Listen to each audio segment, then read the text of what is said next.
I'd like to move now to a global snapshot of how women are doing today on this planet. Take a breath.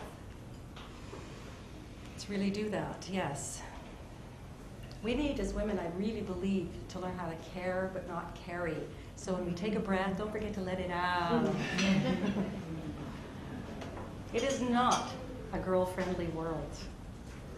Let's start with Africa and the Middle East. Women are infibulated. Infibulation, for those of us who are not clear, infibulation is the removal of the clitoris. It is the scraping of the nerves from the labia. It is the stitching up of the vagina to ensure that these girls will be virgins when they get married. And the job of the husband is to break through the stitching to prove that he is a man. When I was in Africa in 1985, women were beginning to rally and fight and work on this issue, but not on the grounds of female sexual pleasure. They couldn't touch that. They were organizing on the grounds of female health because women were dying of infections, because they weren't able to clean themselves because of the scarring. Women were dying in childbirth. And yes, women are still dying of this. Keep the breathing happening. Honor killings are common in many Middle Eastern countries, and a woman can be killed by her male family members if she shames them by having sex outside of a marriage, even if it's rape. In the Middle East, women are sentenced to death for writing about women's equality. In the Congo, 2,000 women a day are being raped, and you know what? It's not really rape, it's sexual torture. 50% of them are little girls. Anybody who's interested in learning more about this, check out Eve Ensler's article online. It's powerful. In Afghanistan, women have been robbed of their basic human rights. In Nigeria, young women are stoned to death for becoming pregnant outside marriage, even if she has been raped.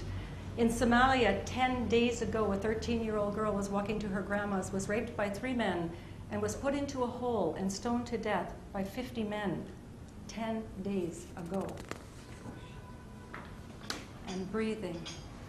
In Pakistan, 90% of women are abused by their husbands and are considered to have the same value as a shoe. Rape victims will be convicted of adultery unless they have 4 male witnesses. Adultery is a crime punishable by death. In Nicaragua, all abortion is outlawed, even if it's incest, and even if the woman's life is in danger. In China, so many girl babies are killed at birth. They have a pail beside the birthing bed, and the girl babies are drowned.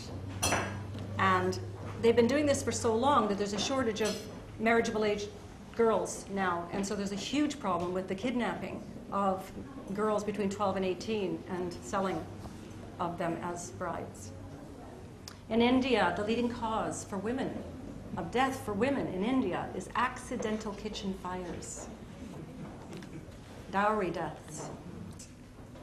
In Japan, I've spent quite a bit of time in Japan, and I found out when I was there just by asking the women, and I worked with hundreds of women, asking adult women, you know, about this experience about being touched on the trains.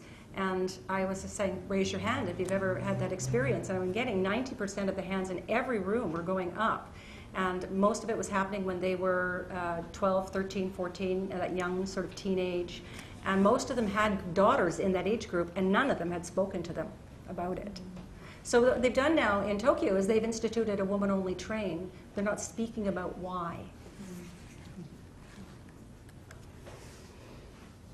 Robbery is considered a worse crime than rape in Japan. In Cameroon, breast ironing is a practice where the girls' breasts are bound in heated bandages and pounded with stones and hammers and pestles that are heated on the coals. In Canada, 1 million women every day are injured by their husbands or boyfriends. In Canada, 2 women every week are killed by their husbands or boyfriends. This is the leading cause of injury for women in this country. And my question to us, all of us, is why don't we know this? The leading cause of injury to women in this country, including accidents, car accidents, stranger rapes, and muggings combined. Why don't we know this? Stephen Lewis, former Canadian ambassador to the UN and current envoy on AIDS and HIV, spoke at a conference I attended last year, and he said, "Women are now an endangered species."